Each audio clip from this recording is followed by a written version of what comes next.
Apesar de ser um pesquisador do campo da teoria crítica, de inspiração frankfurtiana e de escrever sobre direito, eu não sou habermasiano, eu não sigo o pensamento do Habermas, pelo menos não até o fim, né? E é importante explicar isso, porque isso gera bastante perplexidade, né? Afinal, Habermas escreveu, acho que o livro mais importante sobre direito no campo da teoria crítica, né, que se chama Facticidade e Validade, tinha na tradução anterior o nome de Direito e Democracia entre Facticidade e Validade, e, portanto, a expectativa sempre é que, né, todo teórico crítico seja habermasiano.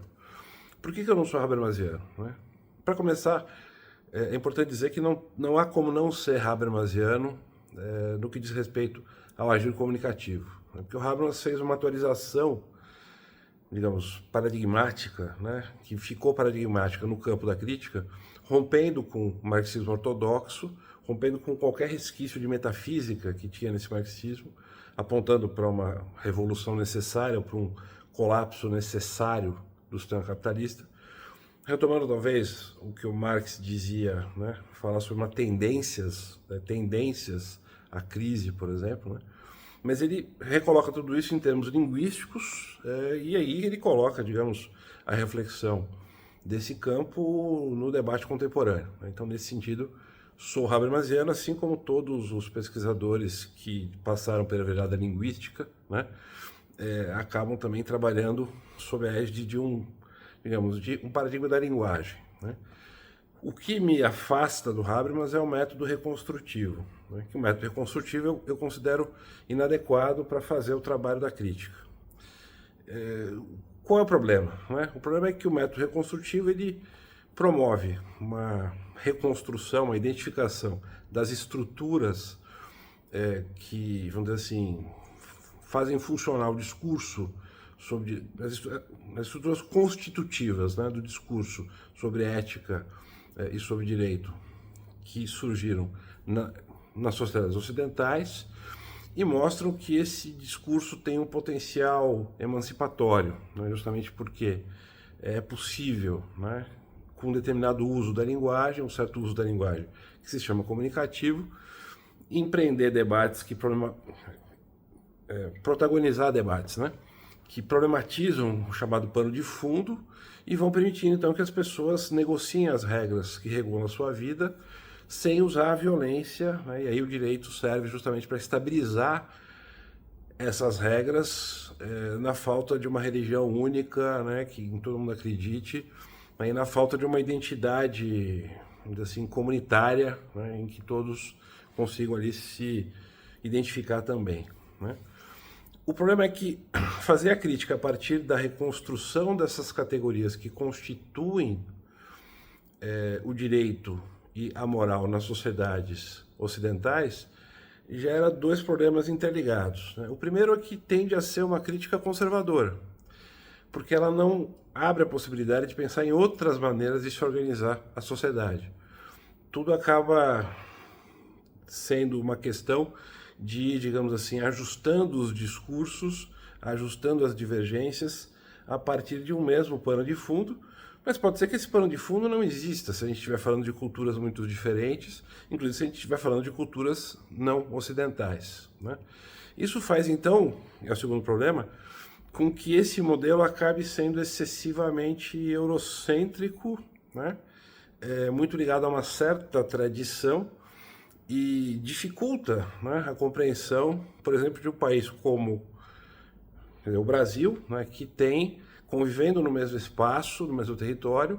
grupos indígenas, né, comunidades tradicionais, quilombolas também, diversas maneiras de pensar, e também grupos sociais que reproduzem a sua cultura a partir dos padrões ocidentais, né? Então, o método reconstrutivo, para mim, não funciona. E tem um terceiro problema que me parece complicado e que a literatura também discute, é que esse método ele acaba se afastando da sociologia, da antropologia, da psicologia, que estão pesquisando nos dias de hoje, por exemplo, as tendências, né, as razões pelas quais as pessoas estão se afastando da democracia, ou odeiam a democracia, ou não querem estabelecer diálogos, O que a gente está assistindo é uma espécie de rompimento ou de perda desse pano de fundo que permitiria reconstruir as categorias que organizam um certo debate. Esse pano de fundo está sendo fragmentado, está sendo destruído deliberadamente por forças extremistas. E o máximo que o Habermas pode dizer, né, diante disso tudo é: bom, isso é lamentável, a gente tem que reconstruir esse pano de fundo, pode ser que a teoria crítica perca a sua função, mas do ponto de vista da prática de pesquisa ou da prática da crítica, né, o método construtivo não consegue endereçar essa questão, né? O Neumann me parece mais feliz nesse aspecto, né, porque ele fez um caminho também de identificar no direito, né, uma prática social que tem um potencial emancipatório, quando ele diz que o direito tem um núcleo ético necessário, mas aí a partir disso ele vai fazer toda uma pesquisa sobre as formas de perversão do direito, começando pelo Behemoth nazista, mostrando as razões pelas quais as pessoas aderem àquele tipo de ideologia, e que defendem esse tipo de regime, né, e tentando construir então uma espécie de estudo de caso, no caso do então Behemoth foi isso, para explicar, né, as razões pelas quais o nazismo existia, do ponto de vista econômico, do ponto de vista ideológico, etc. E ele estava planejando, junto com o Marcuse, uma espécie de história das ditaduras. Tem 2 esboços de um curso, não se sabe se era curso ou se era um livro que eles iam escrever, justamente, provavelmente expandindo a análise do Behemoth para outras experiências autoritárias, para tentar construir uma teoria, né, de por que as pessoas não querem dialogar, porque as pessoas não querem interagir num campo democrático, né? E ele também escreve, um pouco antes de morrer, um livro chamado Angústia e Política, em que ele abre um capítulo psicanalítico dessa pesquisa, tentando aí, via um diálogo com a psicanálise, entender o que favorece uma psique democrática e uma psique autoritária. É um caminho que o Adorno também trilhou, a teoria crítica da primeira fase também trilhou,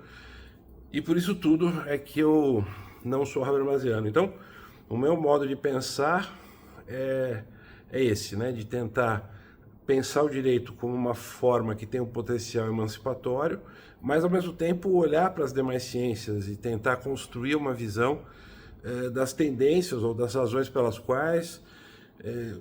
as pessoas não apostam nessa forma, né, ou não apostam nessa estrutura ou nessa forma de organizar a sociedade,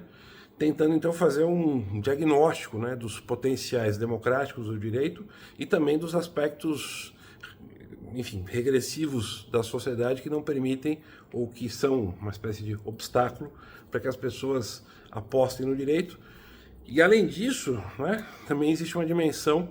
de tentar propor outras formas de organização social, outras maneiras de pensar, né, o direito que deem conta dessas tendências, digamos, autoritárias ou tendências autárquicas que aparecem na sociedade, né? Então tem um aspecto reconstrutivo no meu modo de pensar, sim, mas ao mesmo tempo pensando também nas formas de perversão dessas formas democráticas, né? E além disso tem um aspecto propositivo também de tentar pensar alternativas que melhorem o Estado de Direito ou pensem em outras maneiras de organizar a sociedade, né, que não padeçam dos mesmos problemas.